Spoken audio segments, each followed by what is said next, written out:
The Ontario firefighter was contracted to fight the Donny Creek blaze. He was killed when the UTV he was in rolled over a steep drop, only 2 weeks after another wildfire fighter, Devin Gale, was killed by a falling tree. Muse's supervisor, who was also in the UTV, suffered injuries. The WorkSafe BC report found that a lack of inspection of the vehicle and a lack of training and supervision around its use contributed to his death.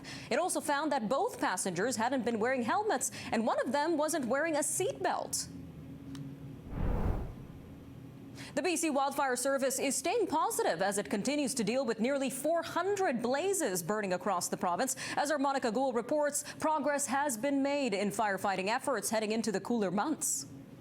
Crews with the BC Wildfire Service appear to be gaining the upper hand on some wildfires. Our crews have put in a lot of work this year, and now Mother Nature is really coming to back that up, which is really wonderful to see. The BC Wildfire Service says there are nearly 400 wildfires currently burning across the province.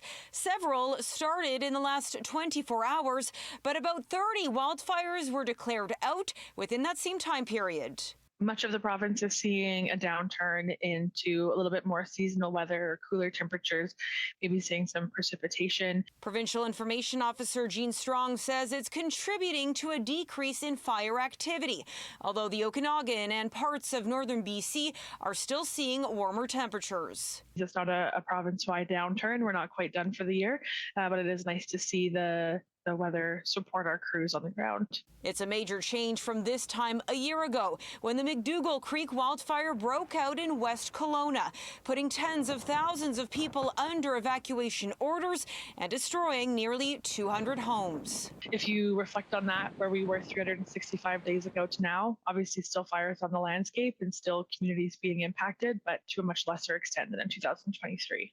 The reprieve in this year's wildfire season comes as the BC Wildfire Service gets ready to lose some of its crew members as they head back to school. We have a lot of employees who join us during their summer break from university.